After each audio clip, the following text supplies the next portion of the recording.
នីតិថ្ងៃត្រង់ចំដិនរៀបចំកម្មវិធីដោយខ្ញុំលោកគ្រូពិជ័យហោរាកម្មាបន្ទប់សុខឧត្តមនីតិថ្ងៃត្រង់ចំដិនគឺផ្ដោតទៅលើការបកស្រាយរៀបរាប់អំពីជីវភាពប្រចាំថ្ងៃរួមមានអាជីវកម្មរាជការឬក៏បម្រើការនៅតាមអង្គភាពឯកជននានា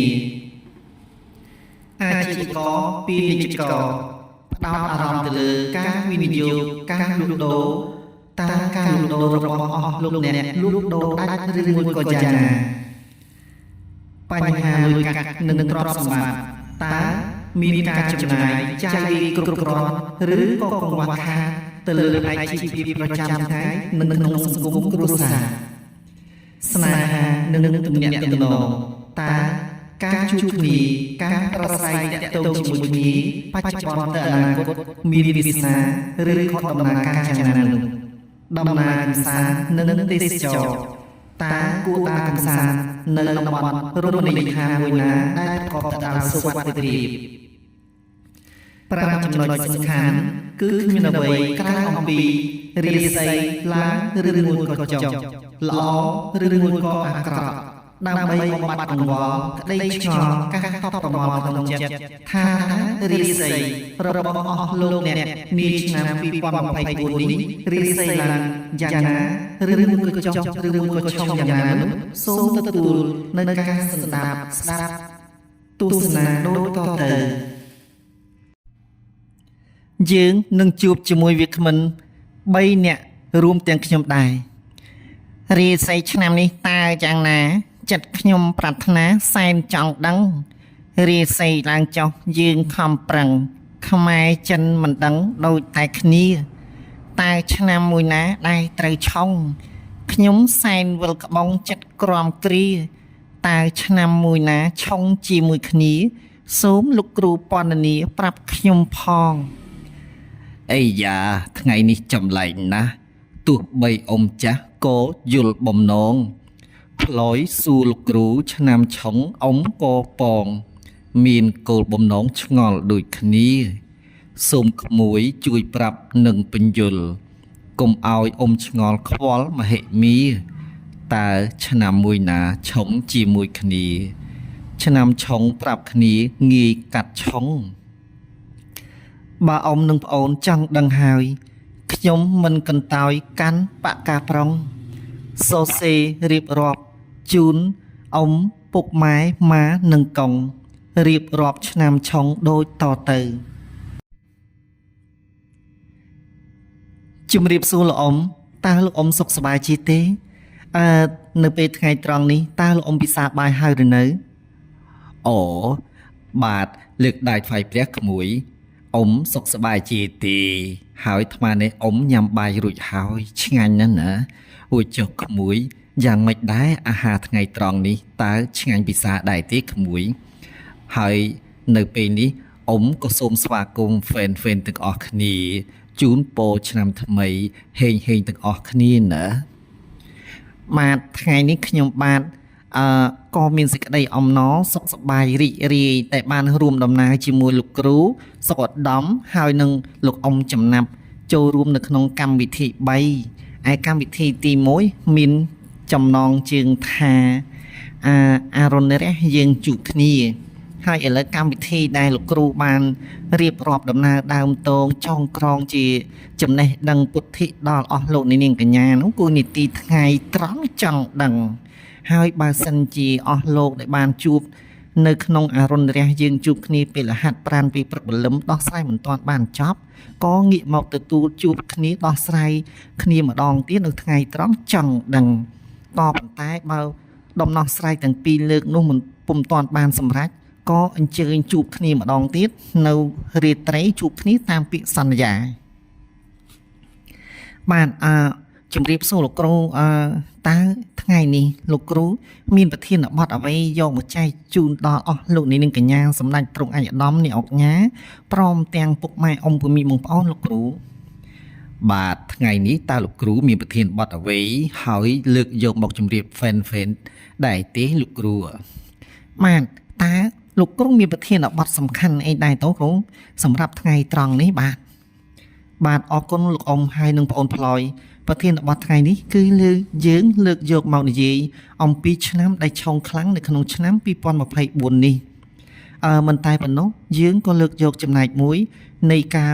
វិធីកាត់ឆុងឬមួយក៏ធ្វើយ៉ាងណាឲ្យឆ្នាំដែលឆុងប្រែคล้ายទៅជាឆ្នាំដែលទទួលបានសេចក្តីសុខសាន្តជាមួយគ្នាទៅវិញឆ្នាំដែលត្រូវឆុងខ្លាំងហើយវិធីកាត់ឆុងធ្វើឲ្យឆ្នាំដែលឆុងនោះងាកមករកសុភមង្គលសុខសាន្តជាមួយគ្នាវិញចាតែម្ដងលោកគ្រូជួបគ្នាពេលណាលោកគ្រូនាំយកពុទ្ធិចំណេះដឹងមកចែកជូនដល់ពួកយើងរាល់គ្នាធ្វើឲ្យនីតិរបស់លោកគ្រូដូចជាមិនស្ងាត់ទេគ្រាន់តែរយៈពេលខ្លីលោកគ្រូមានហ្វេនច្រើនណាដែលទទួលស្គាល់លោកគ្រូណាអូល្អណាស់ណាណែអ៊ំឲ្យតែបានជួបពិធីកលោកក្មួយសុខដំពេលណាអ៊ំនេះព្រឹកក្បាលឲ្យសំពងណាឲ្យតែជួបក្មួយពេលណាប្លែករហូតពីព្រោះក្មួយដូចជាមានអ្វីមួយដែលនាំមកពុទ្ធិប្លែកចម្លែកដែលអាចធ្វើឲ្យមិត្តអ្នកស្ដាប់ហើយមានចិត្តចង់ជួបនៅកម្មវិធីរបស់ក្មួយជារហូតណាលោកអ៊ំពេលណាក៏ដែរឲ្យតែបានជួបខ្ញុំហើយនឹងលោកគ្រូសុខដំគឺលើកសូរតែលោកអ៊ំពោលថាបាសសក់សំពងឯខ្ញុំនឹងលើកតែលោកអ៊ំថាអញ្ចឹងក៏បាសសក់ដូចតែគ្នាដែរអ៊ំពេលនេះណាបាសសក់ចង់ប៉ុនកញ្ជើហើយណែអត់ទោសនឹងក្មួយលោកគ្រូដើម្បីកុំឲ្យខាតពេលយូរតើលោកគ្រូអាចជំរាបបានថាតើឆ្នាំមួយណាដែលឆុងខ្លាំងនេះពេលឆ្នាំ2024នេះណាលោកគ្រូតើលោកក្មួយអាចជំរាបបានដែរទេបាទលោកគ្រូខ្ញុំមានចិត្តអន្ទះសារខ្លាំងណាស់តើលោកគ្រូអាចជំរាបបានទេទាំងខ្ញុំទាំងលោកអ៊ំហើយនឹងក៏ហ្វេនទាំងអស់គ្នាដែលកំពុងតែរងចាំស្ដាប់លោកគ្រូមានការដូចជាខ្ញុំនេះភ័យផងផងហើយឆ្ងល់ផងខ្លាចផងខ្លាចត្រង់ថាខ្លាចឆ្នាំខ្ញុំនឹងឆុងនៅក្នុងឆ្នាំនេះហើយនោះដែលរួចផុតពីការឆ្នាំឆុងហើយភ័យចំនួនខ្លាចក្រែងមានអ្នកណាម្នាក់នោះឆុងទៅនាំឲ្យគាត់ពិបាកច្រើនដូច្នេះលោកគ្រូអាចជម្រាបជូនបានទេគ្រូបាទមានអីបងអូនបាទដូច្នេះកុំឲ្យអស់លោកនាងកញ្ញាពុកម៉ែអ៊ំពុកមីបងប្អូនបាទមានការតាមដានរួចហើយពុំតាន់បានយល់ពីអត្ថន័យដូច្នេះខ្ញុំពិធីករសុខដំដែលជាវាគ្មិននៅក្នុងកម្មវិធីថ្ងៃត្រង់ចង់ដឹងក៏សូមលើកយកនៅឆ្នាំដែលត្រូវឆុងខ្លាំងនៅក្នុងឆ្នាំ2024នេះប៉ុន្តែមុននឹងជម្រាបជូនដល់អស់លោកនាងកញ្ញាសម្ដេចទ្រង់ឯកឧត្តមអ្នកអង្គញាលោកជំទាវលោកស្រីនាងកញ្ញាប្រិយមិត្តពុកម៉ែអ៊ំពុកមីបងប្អូនបាទប្រសិនបើអស់លោកនាងកញ្ញាមានចំណាប់អារម្មណ៍នៅក្នុងកម្មវិធីដែលខ្ញុំបានជម្រាបជូនថ្ងៃត្រង់ចង់ដឹងបាទសូមកុំភ្លេចអញ្ជើញទំនាក់ទំនងជាមួយខ្ញុំបាទតាមរយៈលេខទូរស័ព្ទភ្ជាប់ជាតិ Telegram 012 64518មួយខ្សែទៀត097 77 62 844នីតិយើងនឹងដោះស្រាយជូនដល់អស់លោកនាងកញ្ញាពិតពុំជាមិនឲ្យខុសបំណងឡើយប្រសិនបើអស់លោកនាងកញ្ញាមានការឆ្ងល់ចង់ពិភាក្សាជាមួយនឹងវាគ្មិនរបស់យើងបាទអាចអញ្ជើញអស់លោកនាងកញ្ញាប្រឹក្សាយោបល់បានដោយខ្ញុំបាទទទួលគ្រប់ពេលវេលាបាទក៏ប៉ុន្តែសូមជម្រាបដល់អស់លោកនាងកញ្ញាថាប្រសិនបើអស់លោកនាងកញ្ញាចង់បញ្ជាក់ច្បាស់សូមអញ្ជើញថតជាខ្សែបាតដៃស្ដាំនិងឆ្វេងព្រមទាំងផ្ដល់មកឲ្យនីតិយើងខ្ញុំនៅឆ្នាំកំណើតខែកំណើតថ្ងៃកំណើតនោះនីតិយើងនឹងបកស្រាយជូនដល់សម្ដេចទ្រង់ឯកឧត្តមលោកស្រីនាងកញ្ញាពិតជាមិនឲ្យខ្នឹសចិត្តឡើយនៅពេលនេះសូមអញ្ជើញឯកឧត្តមលោកស្រីនាងកញ្ញារួមទាំងសម្ដេចទ្រង់ឯកឧត្តមអ្នកអង្គញាពុកម៉ែអ៊ំពុកមីបងប្អូនទទួលសន្តាប់ស្ដាប់ជាងតូចនឹងទស្សនាតាមរយៈការបកស្រាយពីខ្ញុំលោកគ្រូពិជ័យហរាកាមាមកទឹកនៅក្នុងកម្មវិធីថ្ងៃត្រង់ចង់ដឹងដូចតទៅបាទឆ្នាំនេះផងដែរឆ្នាំដែលត្រូវបានឆុងខ្លាំងជាមួយនឹងឆ្នាំរោងគឺឆ្នាំចបាទឆ្នាំចត្រូវបានឆុងខ្លាំងនៅក្នុងបើសិនជាកម្រិត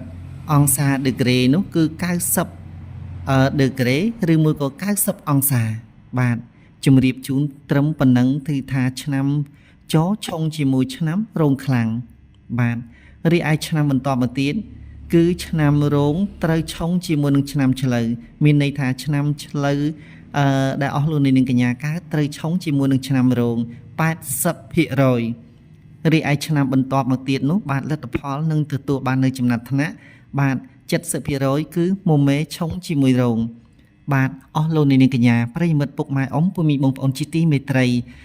បើសិនបីបើទោះបីណាថាឆ្នាំរបស់អស់លោកនាងកញ្ញាឆុងជាមួយឆ្នាំរោងម្ដេចម្ដាក្តីចូលកុំអស់សង្ឃឹមចំណោទដំណោះស្រាយពិតជាមានអមដំណើរគ្នាអស់លោកនាងកញ្ញាប្រសិនបើទទួលបាននៅពុទ្ធិពីនីតិយើងចូលកុំបារម្ភ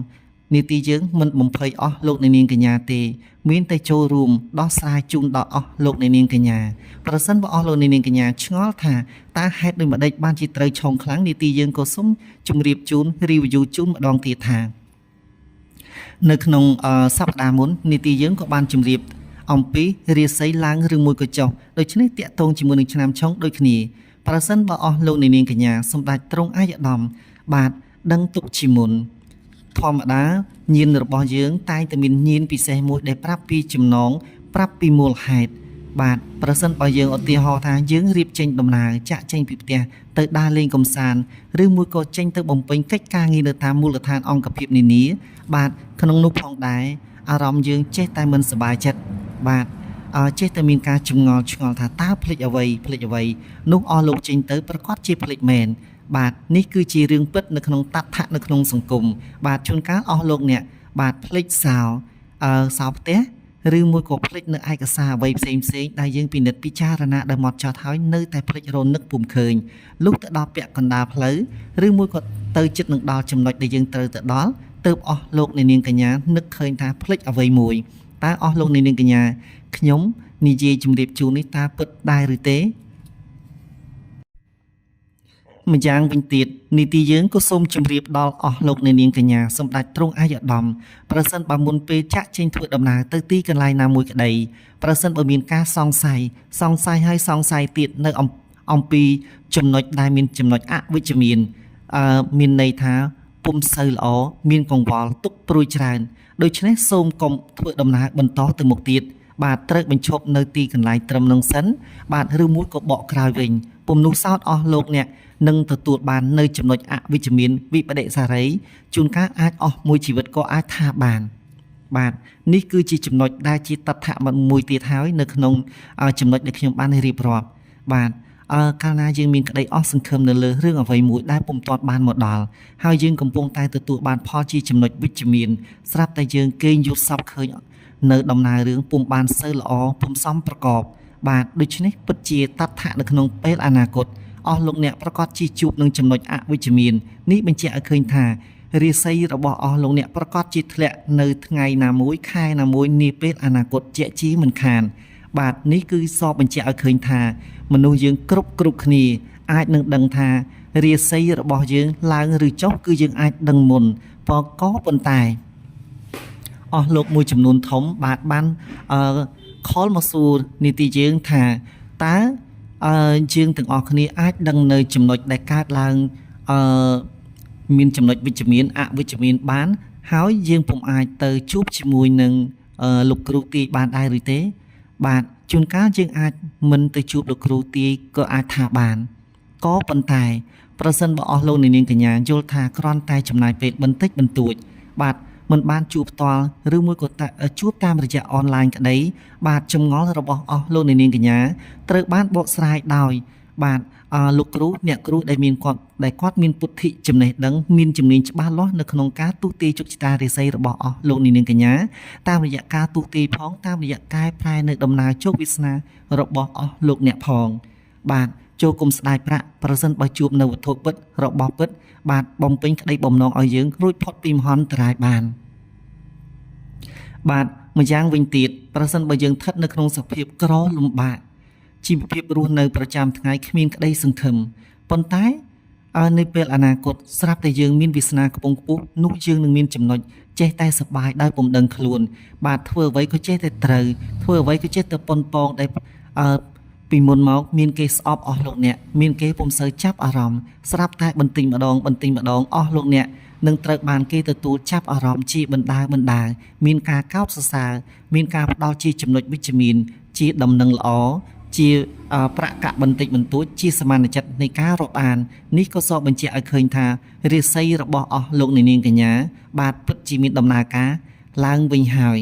អស់លោកនាងកញ្ញាប្រិយមិត្តបុកម៉ែអ៊ំពូមីបងប្អូនជាទីមេត្រីបាទជួនកាលមនុស្សខ្លះរាសីដែលត្រូវធ្លាក់ក៏ត្រូវអមដំណើរជាមួយនឹងរាសីដែលត្រូវឡើងដែរបាទគឺពិតជាប្រតិជាណាស់នៅក្នុងនីតិយើងពុំមានការបកស្រាយឲ្យភ័ន្តច្រឡំទេបាទជួនកាលអស់លោកខ្លះមានដំណើរការពុំសូវសប្បាយចិត្តបាទដោយយល់ឃើញនៅចំណុចជាតកៈនៅខាងមុខឧទាហរណ៍យើងត្រូវបាត់បង់អ្វីមួយបាទខ្ញុំសូមលើកយកជម្រាបជូនអស់លោកនាងកញ្ញាម្ដងទៀតបាទឥឡូវខ្ញុំសូមលើកយកនៅតថៈនៅក្នុងសង្គមបច្ចុប្បន្នឧទាហរណ៍ថាមានអស់លោកខ្លះបាទដែលធ្វើការនៅក្នុងមន្ត្រីរាជការឬមួយក៏បុគ្គលិកបម្រើការងារនៅតាមក្រុមហ៊ុនឯកជននានាក្តីបាទគាត់មានអារម្មណ៍យ៉ាងប្លែកចម្លែកមិនសូវសប្បាយចិត្តដោយសារតែគាត់ត្រូវបាត់បង់ឱកាសការងារនាពេលដ៏ខ្លីខាងមុខក៏ប៉ុន្តែប្រសិនបើអស់លោកអ្នកកំពុងតែពិបាកចិត្តស្រាប់តែបានទទួលនៅមនុស្សម្នាក់ស្គាល់នៅមនុស្សម្នាក់2នាក់ឬមួយក៏3នាក់ដែលបានណែនាំគាត់តាមផ្លូវសតិអារម្មណ៍ឬមួយក៏តាមមធ្យោបាយណាមួយនោះធ្វើឲ្យគាត់មានអារម្មណ៍សប្បាយនោះសបញ្ជាក់ឲ្យឃើញថារាសីរបស់គាត់ក្នុងពេលតែមួយបាទពីមុនធ្លាក់ស្រាប់តែជួបមនុស្សម្នាក់ដែលពេលដែលគាត់បានដឹងនោះគាត់ប្រកាសជាសប្បាយចិត្តនោះសបញ្ជាក់ឲ្យឃើញថារាសីរបស់គាត់ពិតជាឡើងវិញហើយបាទឧទាហរណ៍ដូចនៅក្នុងរឿងកុលាបបៃលិនដែលខ្ញុំបានជម្រាបជូនកាលពីសប្តាហ៍មុននៅក្នុងដូចថាការបង្ហាញអស់លោកអ្នកជាលើកទី1នៅក្នុងកម្មវិធីអរុនរះយើងជួបគ្នាហើយក៏បន្តមកជួបគ្នានៅក្នុងដំណោះស្រាយរាត្រីជួបគ្នាតាមពាក្យសន្យាខ្ញុំក៏បានលើកយកមកជម្រាបជូនដល់អស់លោកនាងកញ្ញាបាទតាមរយៈរឿងប្រឡោមលោក2ដែលមានការប្រៀបធៀបគ្នាកុំភ័យជាមួយគ្នានោះបាទគឺរឿងកុលាបបៃលិននិងរឿងផ្កាស្រពោនបាទដំណោះស្រាយមានសន្តិវិធីផ្សេងគ្នាមានមធ្យោបាយផ្សេងគ្នាតាក់ទិចផ្សេងគ្នាបាទតាមរយៈអត្ថបទរបស់លោកញុកថែមបានសបញ្ជាក់ឲ្យឃើញថាជាបឋមគ្រាន់តែចាប់លំនាំដើម Introduction បាទដាក់ស្យងនោះមកបាទគឺអ្នកនិពន្ធបានសរសេររៀបរាប់ថាឪពុករបស់ចិត្តលោកតាជើមមានជំងឺដែលប្រុងនឹងធ្វើមរណកាលគ្មានអ្វីដែលត្រូវបានផ្ដល់ជូនទៅដល់កូនបុត្រជាទីស្រឡាញ់លោកឪពុកមានតែពាក្យមួយឃ្លាសុភាសិតបានពោលទៅផ្ដាំកូនថាខ្លួនទីពឹងខ្លួនអត្តនានាថោបាទដោយសារតែពាក្យមួយឃ្លានេះធ្វើឲ្យចិត្តអាចសម្រេចបំពេញភារកិច្ចរបស់ខ្លួនបានរហូតដល់คล้ายទៅជាកូនប្រសាររបស់លោកលួងរតនសម្បត្តិដែលសម័យនោះមកដល់សម័យនេះក៏ពុំអាចមានអ្នកអុកញ៉ាណាលោកអុកញ៉ាណាឲ្យមានទ្រព្យសម្បត្តិលើសលោកលួងរតនសម្បត្តិបានទេពីព្រោះទឹកដីនៅក្រុងបបិលិនជាទឹកដីដែលក្រុងពេជ្រពីធម្មជាតិរាយត្បូងធម្មជាតិបាទសម័យនោះលោកលួងរតនសម្បត្តិមានត្បូងរាប់រយគីឡូដែលបច្ចុប្បន្នភាពនេះពុំទាន់មានអុកញ៉ាណាអ្នកអុកញ៉ាណាមានត្បូងរាប់រយគីឡូដោយលោកលួងរតនសម្បត្តិបានទេតែជាហេតុបណ្ដាលឲ្យចិត្តមានវាសនាអាចឈោងចាប់បុប្ផានៅឯទីក្រុងបបិលិនដែលជាបុប្ផាកាចឆ្នះរូបសម្បត្តិរបស់ចិត្តពុំបានស្អាតសង្ហាសមរម្យតែចិត្តមានចំណេះវិជ្ជាមួយគឺមានសញ្ញាបត្រត្រឹមតែឌីប្លូមប៉ុន្តែសមានចិត្តដ៏ខ្ពស់សញ្ញាបត្រដែលធំជាងបណ្ឌិតទៅទៀតនោះគឺជាមហាតស៊ូអំណត់ចេះដាក់ខ្លួនចេះស្គាល់កាលៈទេសៈនោះសបញ្ជាក់ឲ្យឃើញថាសញ្ញាបត្រមានត្រឹមតែនៅលើក្រដាស់តែសញ្ញាបត្រឃើញពិតជាអាចនាំជោគវាសនាអនាគតរបស់បរិះកំសត់ទុរគតម្នាក់ឲ្យឈានឆ្ពោះទៅរកសុភមង្គលជួបតែនឹងមហាសេចក្តីរុងរឿងឧត្តមឧត្តមបាទដោយសារតែរាសីអាក្រក់បានធ្លាក់ចុះធ្វើឲ្យចិត្តជួបនៅកង្វល់ទុក្ខព្រួយឪពុកត្រូវស្លាប់ចោលដោយសារតែក្រដាស់មួយសន្លឹកដែលសរសេរដោយលោកគ្រូពេទ្យស្អាតណែនាំឲ្យចិត្តធ្វើដំណើរឆ្ពោះទៅទិសខាងលិច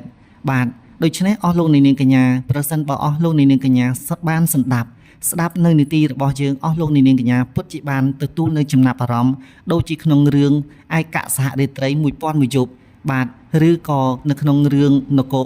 3សាមកុក ដូចឆ្នេះដែរបាទជាមួយវគ្គទៅមួយវគ្គមួយភាគទៅមួយភាគនីតិយើងនឹងលើកយកមកជម្រាបជូនអស់លោកនាងកញ្ញា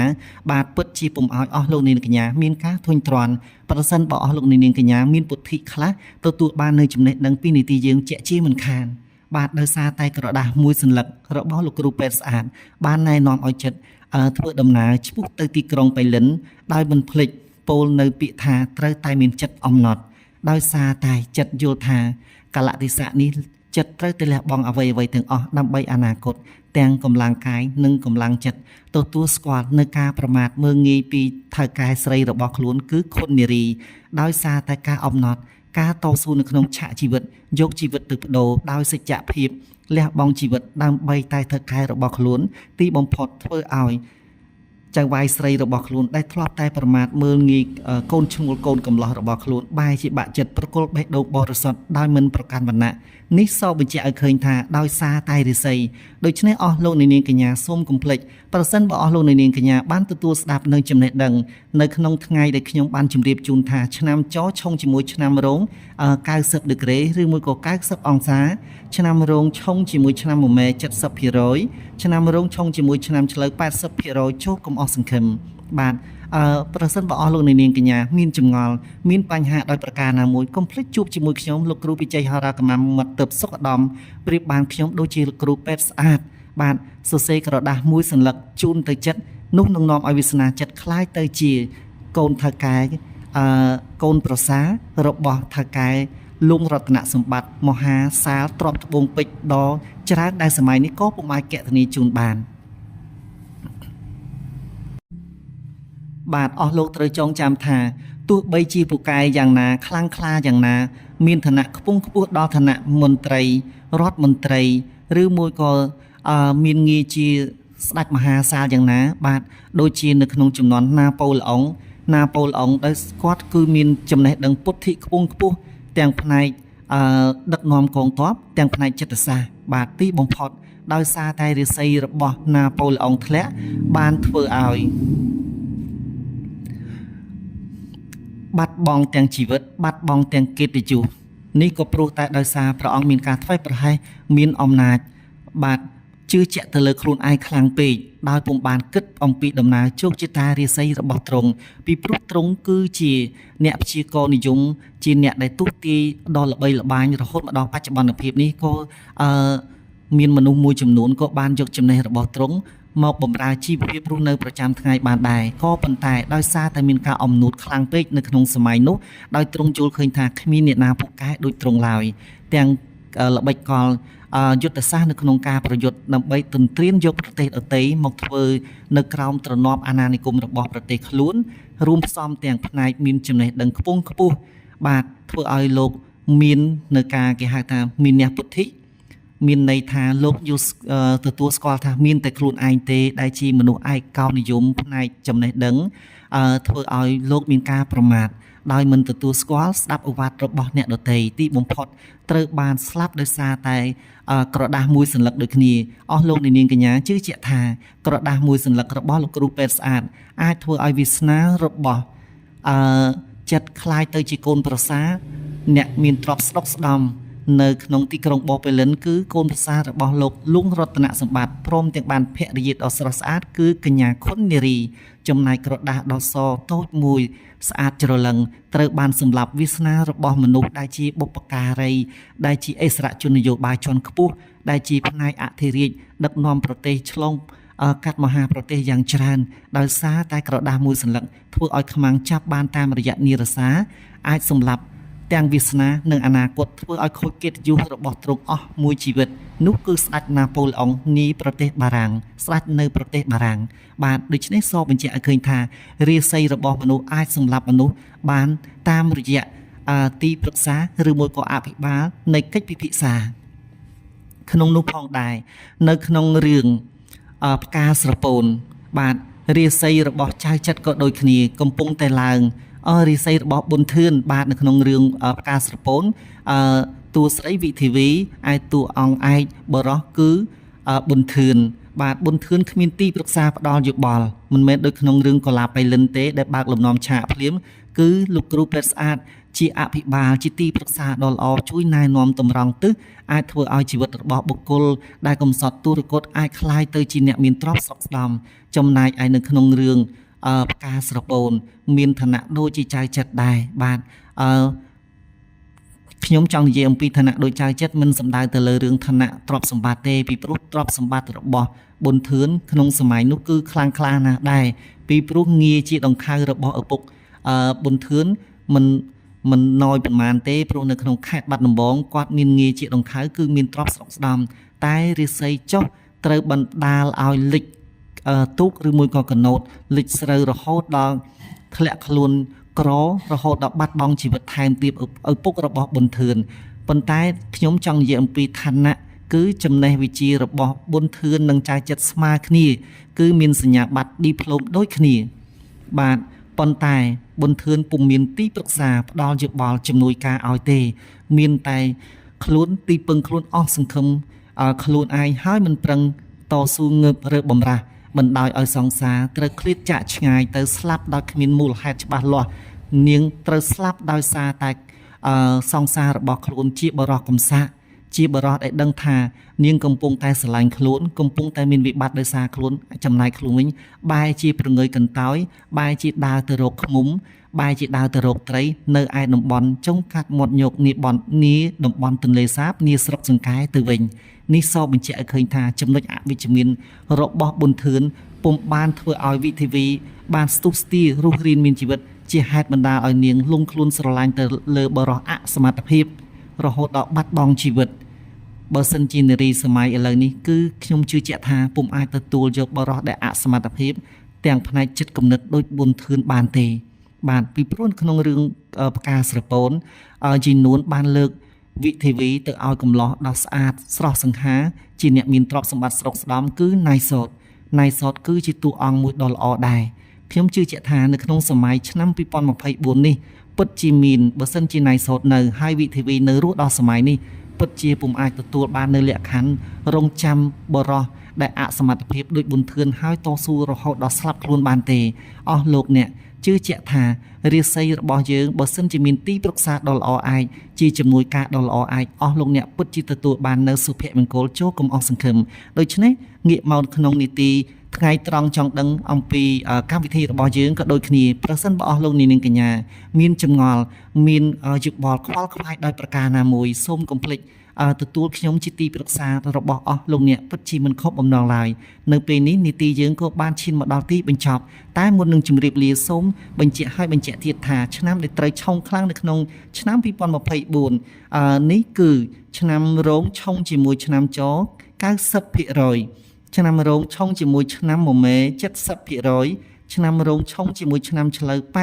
80% ទោះបីជាឆុងយ៉ាងណាទីប្រឹក្សានិងជំនួយការរបស់ Olinet អស់លោកអ្នកនឹងជួយដោះស្រាយបញ្ហាជូនដល់អស់លោកអ្នកមិនឲ្យខុសបំណងឡើយកុំភ្លេចជួបជាមួយខ្ញុំទីប្រឹក្សាសុខឧត្តមដែលមានលេខទូរស័ព្ទនិងភ្ជាប់ Telegram 012645118មួយខ្សែទៀត09777622844នៅពេលនេះខ្ញុំលោកគ្រូពិជ័យហរាកមាមកទឹកជីសវាគ្មិននៅក្នុងកម្មវិធីថ្ងៃត្រង់ចង់ដឹងក៏សូមជម្រាបលាអស់លោកអ្នកនាងត្រឹមតែប៉ុណ្ណេះសន្យាជួបគ្នានៅសប្តាហ៍ក្រោយជារៀងរាល់ពេលតាមកម្មវិធីដែលបានគ្រោងទុកបាទនៅពេលនេះខ្ញុំសូមជម្រាបលាសូមអរគុណ